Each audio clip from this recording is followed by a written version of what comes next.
You want to come into the middle, Peggy? Come on into the middle. Go ahead, Get yourself in the middle. Have a seat in the middle. You don't know what to do? Have a little seat in the English channel. Have a little seat in the English channel. Very cute. Come and have a seat in the English channel. There you go. Yeah, Peggy Pickles. You are listening to the We Hired a Sitter for This podcast. We hired a sitter for this. We have a roster of like 7 sitters. I hate authority, but I'm a mom. I'm an old man. I need orthopedic shoes. The laughs, the chuckles, the TMI. Some people might say, why would you have kids? The oceans are rising. The economy's collapsing. And they're not wrong. I'm Ross. And I'm Patrick. And we hired a sitter. Folks, it is We Hired a Sitter for This. My name is Patrick Holbert, and this here on my left is... Ross, Erin, Martineau. That's right. And this here in the center is Peggy Pickles Holbert Martineau. Yes, very good Hi, girl. Peggy likes Very a good butt scritch. girl. Peggy likes a butt scritch, so she's getting a little scritch, and she's going to give us our topics today. So, Peggy, what's topic number 1? Garbage on the Bushwick streets. Okay, Catch of the day. Speaking of garbage on the Bushwick streets, I was outside 10 minutes ago. I'm the garbage. Oh. Like I'm garbage. We're not in a rhythm, I'll tell you that. Oh, right. now. Yeah, we're not synced up because I think we're not synced up because you've got a visitor that just arrived. Let's not blame it all on her. Well, she's here, and it was a surprise. But you're also like trying hard this morning. I'm just throwing stuff out there. Well, first of all, finish what we're talking about. I have my period. Okay. My menses. What's that? Oh, menstruals. Menses. Yeah, menses. Yeah. You really find a way to blame men for everything. Oh. And trying hard. I was just singing songs and having a nice morning. I wasn't trying hard. I swear. This is how I perceive it too. You're like, that's how it feels. You're just like bebopping around the kitchen, doing your own thing. This is what I feel. And this is what I feel in return. Yeah. Yup. Speaking of take out the trash, I need to bring out the compost. Yeah, we are composting now, and it's fucking disgusting, folks. I don't think it's that disgusting. I think Well, you didn't empty the first one. The first one I emptied, there's like an inch of juice on the bottom. I'm like, there was no juice going in. Are we supposed to put a bag in that? You know what? Probably. Well, and I washed it out with water and vinegar afterward. I feel like the stainless steel, you're like supposed to just do it without bags. Yeah. But it doesn't say anything about bags in the instructions. But viewer, listener, let us know what we're doing incorrectly. We're saving the planet one sack of Too shit late. at a time. Too late. Yeah, it's over. It's over anyway. Too little, too late. No, it's nice to be on the mics with you. Yeah, because we haven't hung out in a while, and so this is how we hang out. Very sad. Yeah, we're trying to capitalize on a marriage here, and it ain't working, folks. Sign up for the Patreon. You know what? We should do some patron shout outs. I don't know if the patrons want to be shouted out by name or individually. Let us know. But I'll definitely shout out my sister, who we had a wonderful visit with this weekend. We did. We sure did. What a nice time. Aunt Bertie came down on Saturday. Is that Saturday? Rebecca. Yeah, my sister Rebecca Nelson, Holbert Nelson. Maybe that's too much information. Came down, You can find her at. Yeah. We had such a fun visit. Just going to a little coffee shop lunch and then to Franny's dance class. And we had a co-working sesh, the three of us, while Franny was in dance. Yeah. And then Rebecca came to the movie opening, yes. Not a premiere. Tell it was us. an opening. Tell everyone. Well, I want to finish by saying that my sister, I was trying to I like to host people. Yeah. And we had some meals, and out of nowhere, she Venmos me money for the meals, and then I can't return the favor at the movie because we got there a little late, so I couldn't buy any snacks or anything. And then Yeah, she took the train by herself. Like, she's just like... She's doing it. She's just out there in the streets, and I don't know if she's in the streets, but she's out here doing it. Well, at the end of the movie, I was like, hey, I'm going to hang out here because we're like basically having a meet and greet in the lobby. And I was like, if you go that way and then that way, you'll get to Union Square, and then you know how to get to the train from there. And she did that, and she got home. Poor thing got home after midnight. Anyway, she signed up for the Patreon at the benefactor level, which is $12 a month. Unheard of. So we've got one person at the benefactor level, and then we've got a dear Rebecca, thank you. A That's dear very friend, generous. A dear friend at the $5 level. He's been a loyal listener for our whole 8 years of podcasting. We love this man. Has he? 7 years. Well, I guess, I don't know. Have they?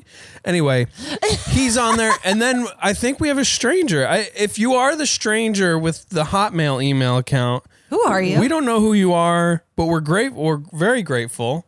So we've got the stranger with the Hotmail account. Hey, I'm a stranger with a Yahoo email, and I don't care. I'm doing Yahoo. It's my archive. I've had it since 1999. I use it for a lot of stuff still. Yeah.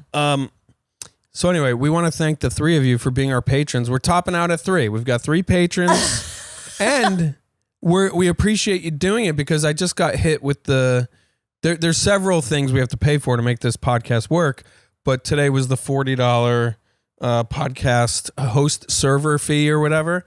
Is that annual or monthly? Monthly. Every month we pay $40 just to put this somewhere. Oh God, I didn't know that. And then this software Y'all I use. help us break even, please. Well, that's what I'm getting at. Is like this software I record while we record so that it can summarize what we talk about. Which I know it's AI. We're thinking about cutting out AI altogether because we don't really need to be doing it. I'm an anti-AI. Anyway, house. this app is $20 a month. So right now we're getting $18 a month from these 3 patrons. I didn't know. We need to have a talk because I didn't know we were spending all this. Well, I'm spending all this. Oh. Like I guess. Well, I'm just saying like you don't know because it's like. But yeah. I was just joking, and then you made it personal. Well, no, I'm saying like it's just invisible because it's just like I've been paying for it. So.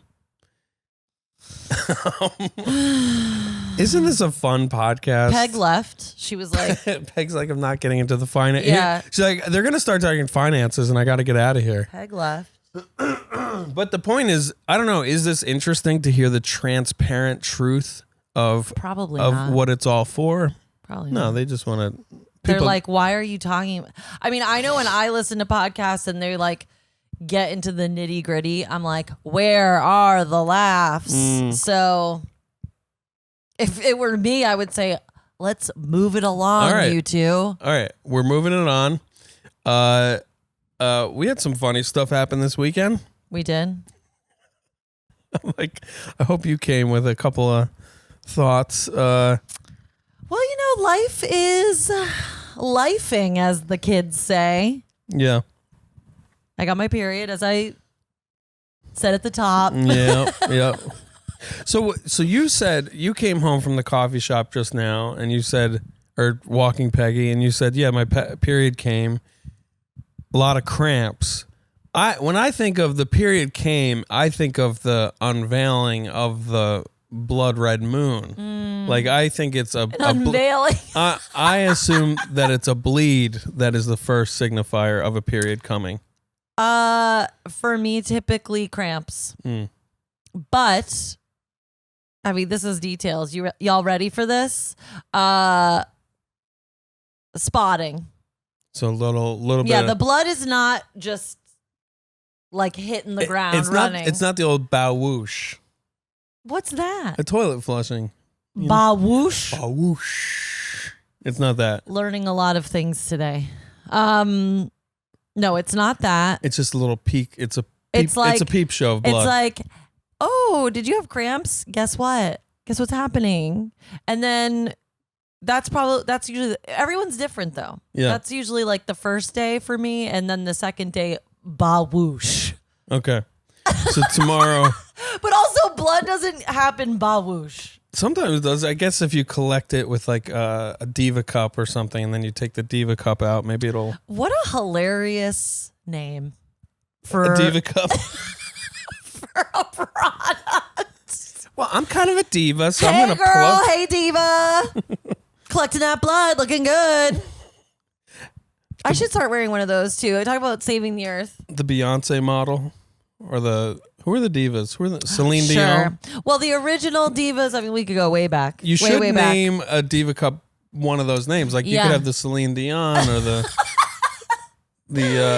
Michelle Williams. Well, I think from our generation, now we're bouncing around. The divas that we know, because there was an actual a taped performance on VH1 called Divas Live. I worked on Divas Live one year. Shut up. That's when I met. You worked on Divas Live? You knew it when I was doing it. That's when I interviewed Tony Danza's wife on the show. What's her name? Judith Light. Interviewed Judith Light. It was not his wife. Go on. She was on his the show. boss. Oh, yes. You fucking misogynistic piece of... His wife. Well, also... She was the fucking boss in charge, you dumb. Fuck you. It was literally called Who's the Boss? Yeah, but we watched some 80s sitcoms. We didn't watch every single one like you guys did. Okay, anyways. Divas Live, Judith Light. Judith Light. Judith Light was not performing. She was just there. The guy... Yeah, no, she was like a presenter or something. Cute.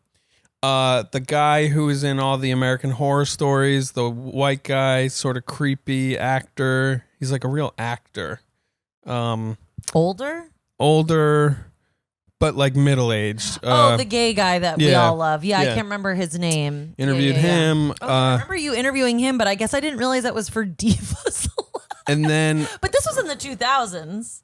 This was like, not... No, 2012. This is like 2013 maybe. Okay, but that's what I'm talking about. That's like recent history. I'm talking about like 1990s Divas Live when we were like kids on VH1. It was like the Whitney Houstons, the Celine Dions, the Mariah Careys. So I guess I was watching Aretha Franklin, I think, was on that one too. This was like the resurgence, I guess. Yeah. There was one more guy though that you would love. I cannot think of his name.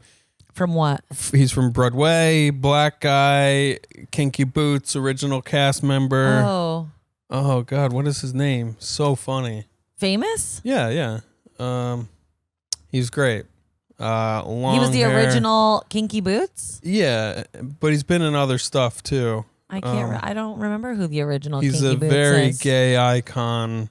Not the guy from Pose who wears all the crazy outfits. He might be. Billy Porter? Yes, Billy Porter. Yeah. Okay, I don't know if I love him, but he's great. He was a charming son of a bitch. Sure. Charming diva. He was a diva. I mean, Judith Light is a diva. Oh, for sure. But I'm just saying Divas Live refers to the singers. Yeah. No, Judith Light's a diva. So, Trust. original divas, Whitney Houston. Yeah. That was like huge 1990s VH1. Yeah. Like, where like this conversation around like iconic singers and like. But now I'm wondering, living divas. This thing I worked on, was it Divas Live or was there a gay show? It was a big show. It was for a big award show. Well, whether it was Divas Live or not, it was gay. It was very gay, but it was like I was shooting these like interviews for packages. I think they would play at the thing or whatever. And it was, what's the gay channel on MTV Logo. now? Logo. Yeah, I think maybe Logo was doing Divas something or Probably. other. Is this interesting? I think all Logo's doing now is running reruns of no, because RuPaul's off that channel. Wow. Now. I mean, she's still Viacom, I think. Oh God, this is boring. But 90s Divas Live, that was a big deal back in the day. So who would you name your Diva Cup? Oh, who would be my I mean, Madonna. Madonna's my Diva Cup. Madonna, get in there. I'm filling up with your blood. Good one. That's good. Now that's good. First of all, apropos of nothing, I just want to let anyone know who's actually watching. Patrick gets me to do this when typically I haven't showered.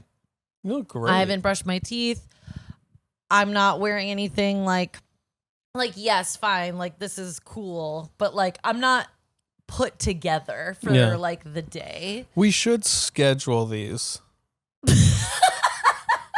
Like on the calendar, talk about them. Yeah, because yesterday I was like, can we do it at this time tomorrow morning? And you were like, yeah, that sounds good. And then I did.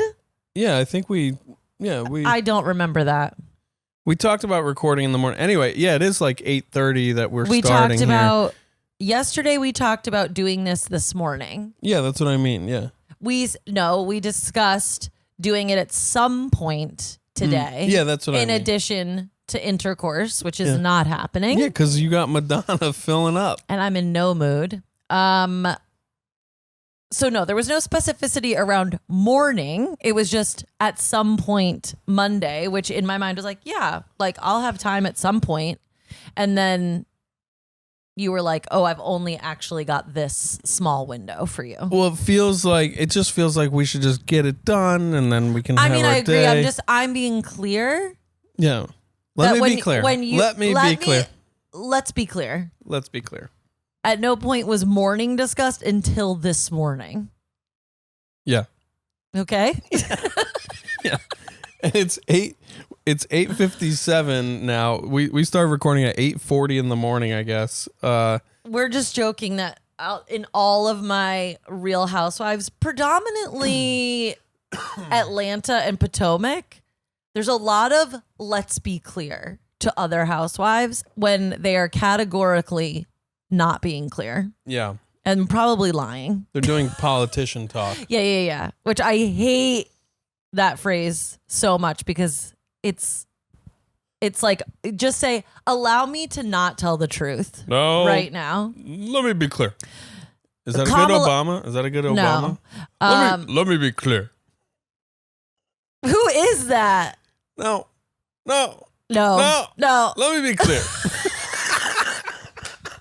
Oh God, he's gonna start coughing. This is when a fit occurs. Now let me be clear. That was better actually, and not. That's just a random voice. Yeah, but that sounded closer than the person. Let me be clear. Kamala and Biden did that a lot. Like I feel like a lot of let me be clear. Yeah, let me be clear. It's such a filler. I hate that. Yeah, it's meaningless. It's meaningless, a lot like today in this podcast. Well, you have been in your books these last several nights. You're studying. You've got your glasses on. Yeah. You're watching. I'm looking over at you last night. It's Sunday night, right? Sunday night. The child I had a is in bed. cappuccini at 6 p.m. also, so that's what really. Yeah, you're just burning the midnight oil, and I look over. You've got a YouTube window open with a class presentation. You've got a notes document. You're typing. You're going back and forth, and I'm just like, and you're absorbing all the material. I'm just watching your brain get physically bigger. Yeah. And at one point I look over. There's a picture of a woman just like really wrenching at her boob to feed a child. And I'm like, you are really learning the art of childbirth here. Nope, not childbirth. Breastfeeding. Lactation. Chest feeding. Lactation. Just say lactation. That's that's safe to say. Yeah. I'm lactation tolerant. What kind of hair was it? A Peggy hair? It looked like a Peggy hair. It was kind of long. Yeah, I'm in my studies. I'm really in my studies. I like it a lot, but I'm also in this space of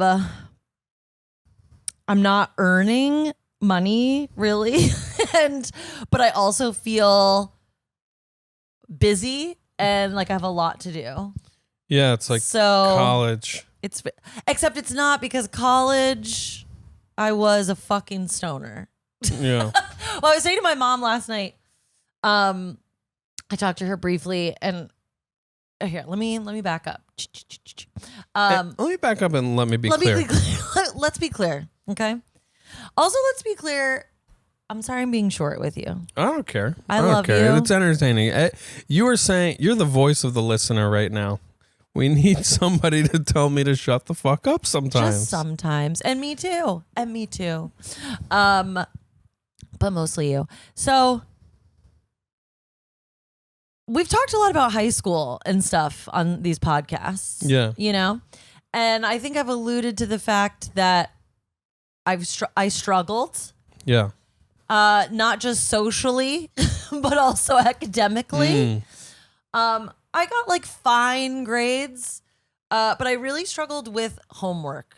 Yeah. It was a real struggle for me. Yeah. Like feeling like I was retaining the material.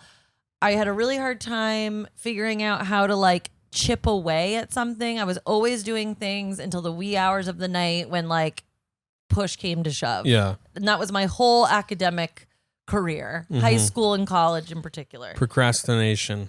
Yeah, and just like waiting for it all to pile up and then prioritizing the piles. Yeah. And like, some just fell by the wayside while others I rose to the occasion. yeah, like letting things feel like a crisis before taking action. And just my parents didn't really pay attention to what was going on with me at school. Like I was getting like B's mostly, so the occasional C or D came along, typically in like a science class.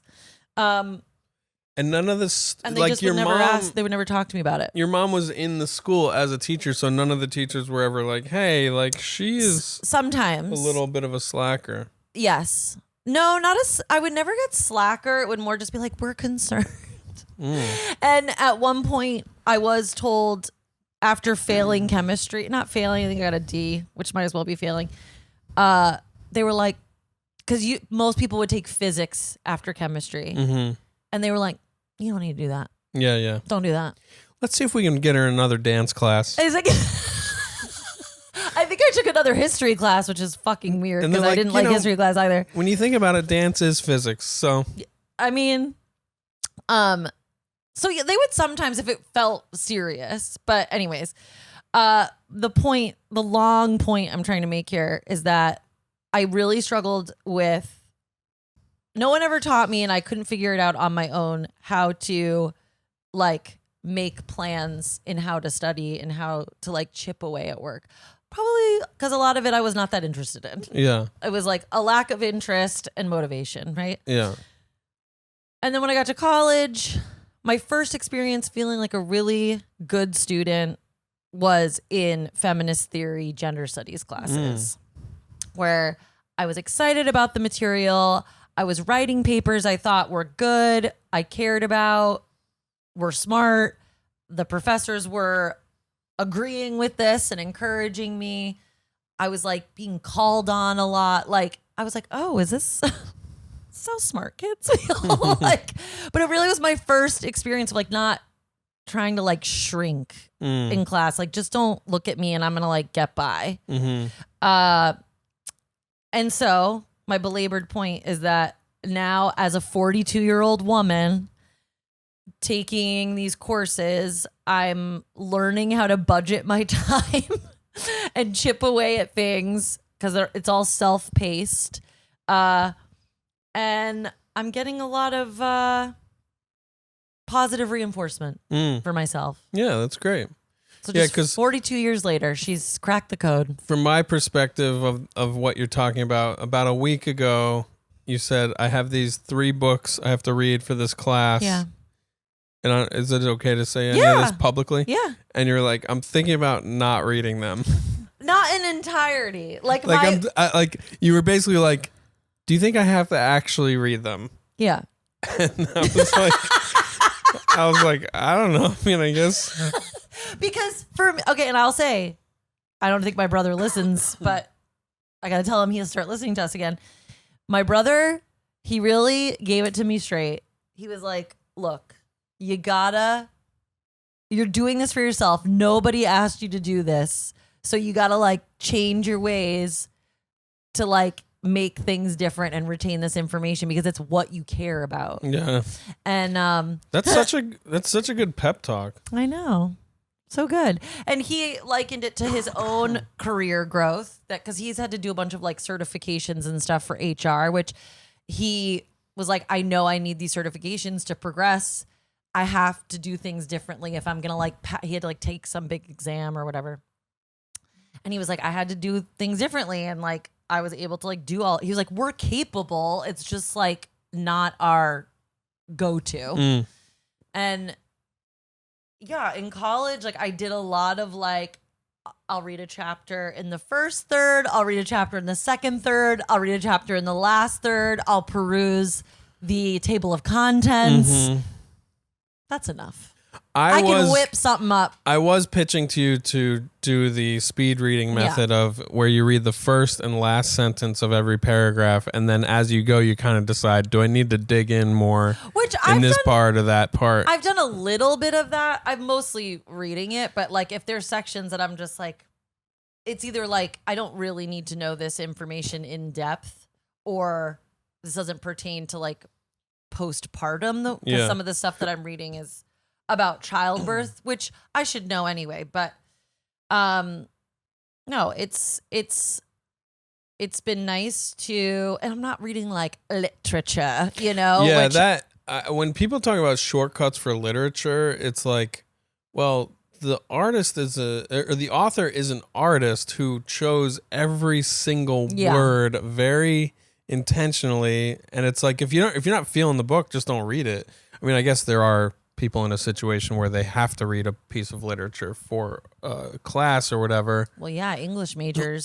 That's what was always funny to me, because I was a psychology major, so most of my classes were textbooks, which I was not reading. Yeah. and it was like very dense and like hard to retain the information. I'm like, I'm bad at science. Why did no one tell me psychology has a lot of science in it? Oh my God, there were some really hard class. Like I had to take like a statistics class. I had to take like a research class where I had to like do like research and studies with these other two bozo girls that also were like, what are we doing here? And I was the leader. It was a nightmare. Some of those I remember that, like some of those classes, you're just like, can't we just talk about the cool shit? Yeah. Let's talk about mental disorders. That's fun and entertaining. Which I was like, yeah, when I was taking, they've got to rename this course now, abnormal psychology. Yeah, I remember that. Yeah. They've got to find a new phrase. That can't be it now. They've got to upgrade, I think.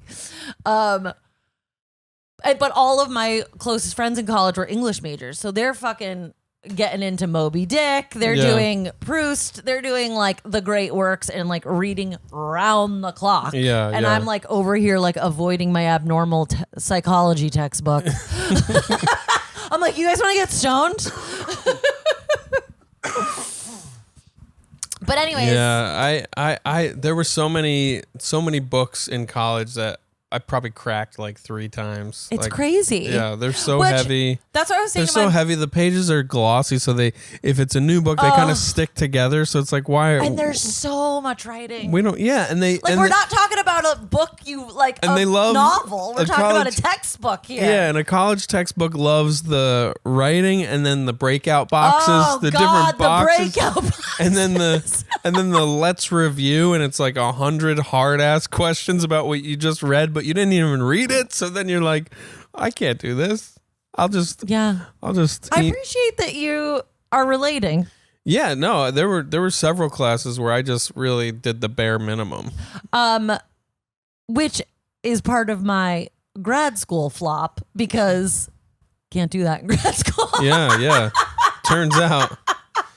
As it turns out, grad school fucking hard. But now you're experiencing the feeling of feeling clicked in and locked in with the subject matter, and it's in alignment with your passions. And it's also like, unlike college, high school, even graduate school, I'm doing like 2 classes. Yeah. And one is old that I should have completed ages ago, but whatever, woulda, coulda, shoulda. And one is current. And like, that's what I was saying to my mom, was like, except when you're in college, you've got 5 classes that you're supposed to be, because I was like, this whole like just reading 30 to 40 pages a day is like, it feels like a real breakthrough for me in terms of just like, oh, I'm going to be done with this book in a week. Like, big deal, you know? But I like the book. It's interesting. It's not like, it has a lot of information in it, but it's not like so dense I can't retain it. Right. But in college, you've got 5 of those books happening at the same time that you're supposed to be doing, 30 pages a day of all of them. So that's kind of unsustainable. Yeah, and it's Like, you shouldn't be taking 5 different classes where you like supposed to really know what the fuck is going on. I think if it was the 1800s and you're at Yale when it's like the stone buildings and there's no TV or apps or distractions. We didn't even have phones. Yeah, that is its own entertainment. And they have like salons, social groups that are built around academics. Right. And like, that's your whole life. You're just absorbed into it. And it's kind of scary to think like we are every day losing the possibility to have great thinkers like that anymore because they're too busy playing Candy Crush.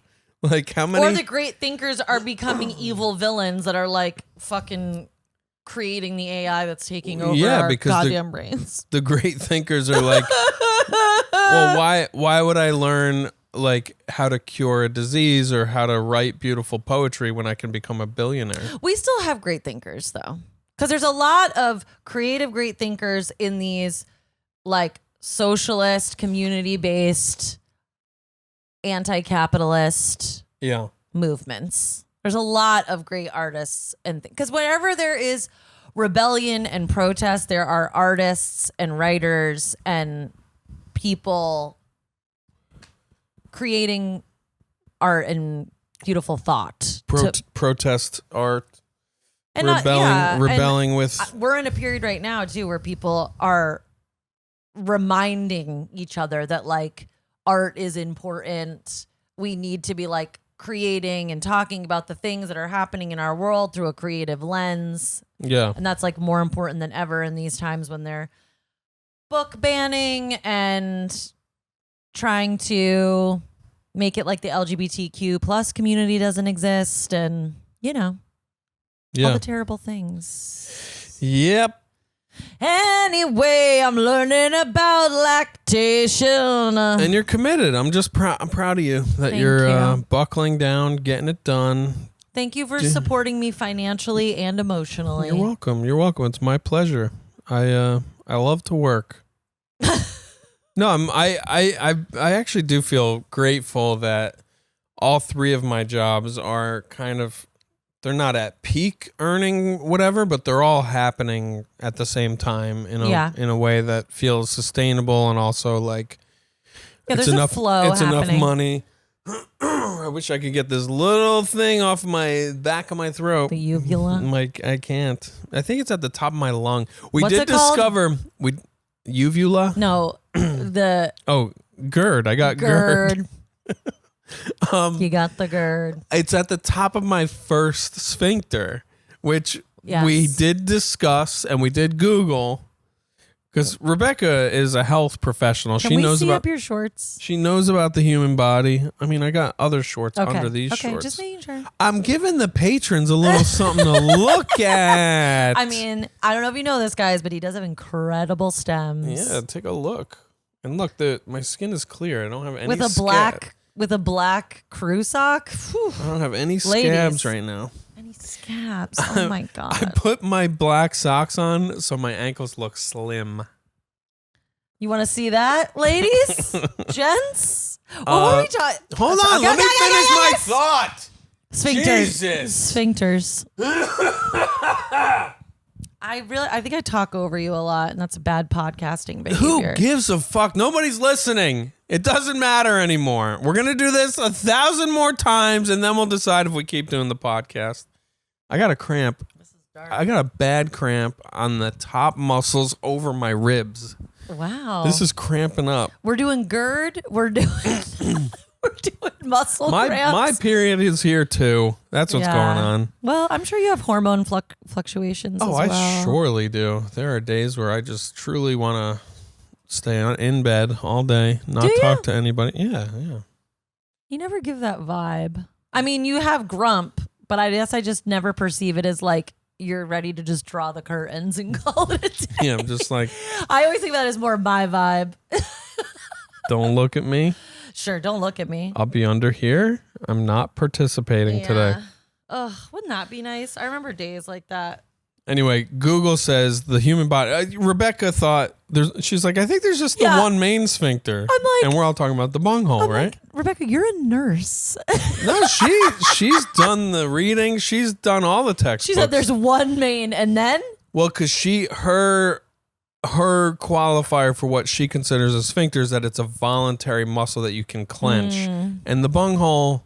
The bunghole, I will say, is both voluntary and involuntary. I think there are times where you will be on the verge of shitting your pants and it'll clench up on its own behalf. But you don't know that for sure. I just feel like I've experienced that where I'm like, Sure. wow, that thing really just saved my ass. My ass saved my literal ass. But that's the main sphincter that everybody knows about. Anyway, Google says the human body has like 40 sphincters. Yeah. Which is pretty fun to think about. Think of all those little O-rings working in concert just to keep things moving or not moving. Mm-hmm. They're gatekeepers. They're the literal gatekeepers of the body. Mm-hmm. So anyway, what were you going to say? You were going to move us along into something else? I don't know. I don't know. I can't get rid of the GERD. I was also...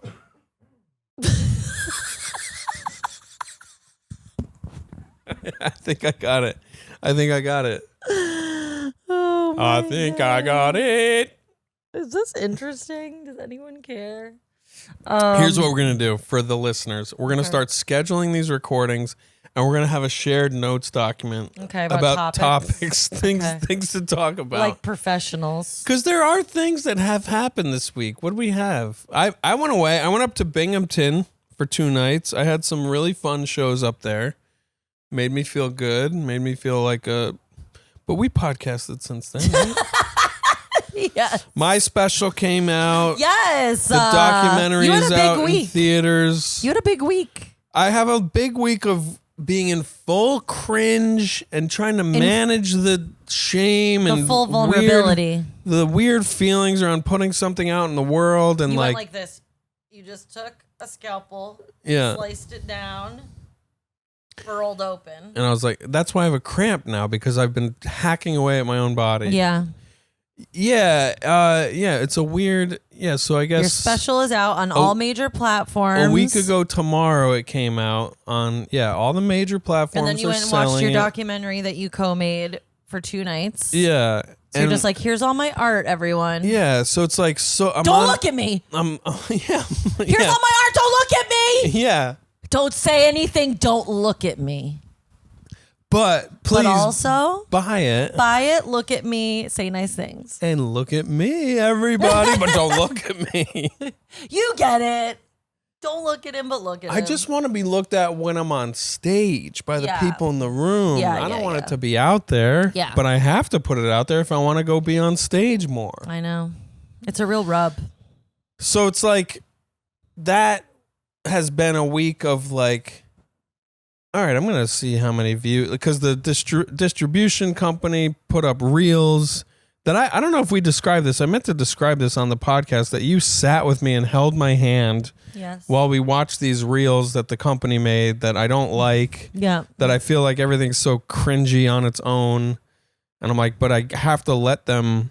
I talked to my therapist about this for most of the last session of like, basically, I just have to follow the process in service of the special itself, and like, you're a business owner. Get out of the way of like, don't try to control how this. Like, I literally watch these clips and I'm like, I could edit these a little bit better. I could make these a little bit better, a little bit tighter, shorter. Nobody cares. And I'm like, it's not worth it. It's just not worth the work. Nope. And I have to just let them do their job. Yep. Let these things be out there. I don't like the moments they chose, but then also I'm like, all the other moments that they didn't choose that might be funnier are way too raunchy to just have on social media. And you don't want to have the very best of the thing revealed in reels either. Yeah. So anyway, I will say, my sister again wrote me a really nice text. Her and Matt watched it together, and she just had some really kind things to say. And she said, I really liked how you put it all together. And like, and then Tex, our friend, he said, he wrote me this whole thing explaining Oh I didn't tell you this. I didn't tell you this, but this was very generous. Yeah, so this is kind of he said to me, he's like, "No, it was great. I'll tell you my whole emotional journey with it later." And honestly, I read that and I was like, I don't want to hear your emotional journey. like I just That's so presumptuous. Here's my emotional journey. Well, I didn't know what he even meant by that, but and what I meant by thinking I don't want to hear about it is just like I can't think of other people thinking about me this much. Like I can't think of people watching. I hate thinking of my mom watching it and like how like there's some like raunchy ass jokes in there. Yeah, of course. My mom's like reposting it and I'm like, your only Facebook friends are your church friends. Like they're gonna kick you out of the church. It is so funny. Which is obviously not true, but it's also sweet that she is like, whether it's like her just not really being aware of what she's doing, like she still wants to support you. Yeah. No, it's nice. It's nice. But and you know, Josh and like a lot of I got a handful of like really nice pieces of feedback and like just people supporting me, which I love. But I have to say it was like Tex sent a video. I couldn't watch the video. I still haven't watched the video, but like he had like his parents, his brother, his sister-in-law, their new baby. There was like 9 or 10 people in their living room watching me, and he's sending really nice things, which is a relief, and they loved it. But then the emotional journey was so yeah, we're hanging out and there was sort of a lull, and I said, well, my friend put out his comedy special, we can put that on.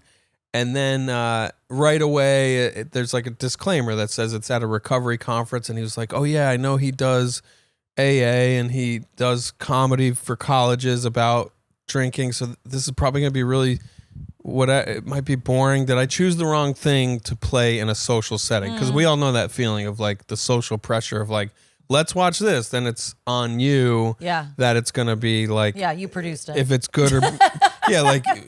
You're. If it's good or bad, then you're like, people I worked really hard on Real Housewives of Potomac, so please enjoy.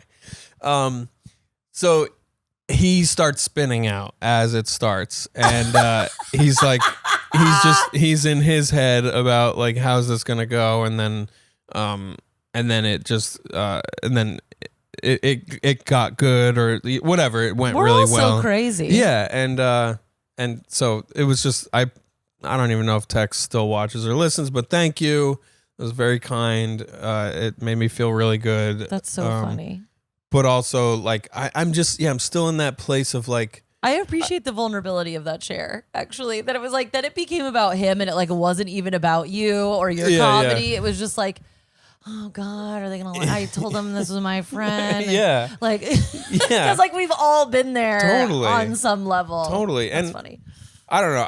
I keep thinking about how like I just find stand-up specials so rarely like really fun to watch. Yeah. Like some of them, I'm realizing I just like listening. Like I've been driving and listening to people's specials, and it's like such a better experience. Yeah, and yeah, because it is meant, I mean, unless it's like a very physical person, which, as we know, I love a physical. You do, yeah. I love some physical comedy. Like, you have to watch Chris Fleming. Okay, yes. You have to see him prancing around on the stage. You gotta see those gams. His legs do go all the way up. They really do. I watched a video of him the other day. His outfit, I was like, I really, like, in some alternate universe, like I am wearing all of his outfits. You're like, which Filene's basement in 1991 did he get this outfit in? Absolutely not. He is Nordstrom? No, he is doing like 1970s glam kind of. Yeah, that's what I don't know. I think glam. I think of like you think that's what Filene's basement 90s was? It wasn't. I think of pants, like women's slacks when I think of him. Yeah, he is doing a lot of women's slacks. Yeah. But the colors are so vibrant and like 70s feeling to me. He was wearing like purple bell-bottom lame pants with like an orange deep V blazer that like covered the hips. I was like, I want to find a place to wear that outfit. Yeah. But anyways, all of his fans, as he says, are women that look like him. Right, So right. here I am. You've got the Chris Fleming haircut. Yeah. Anyways, super fan. Sorry, hon. No, I don't care. I mean, but yes, comedy specials typically. It they're a all bummer. feels so. Stand up itself feels cringy. It's like, let me stand up here and tell you what I when think you analyze about it. stuff. So it's like I'm just feeling in the full cringe of it all, and like the It's social just vulnerability. media, and then going. I've been on lots of podcasts the last few weeks, just talking about. I'm just sick of myself. It feels gross. Yeah. It feels. It is a lot. And then of course there is part of me that's like, well, how come there's not a groundswell of like, where are the phone calls? But then I'm like, well, the phone calls are coming. Like I have already, somebody asked me if I would do another conference out west at some point.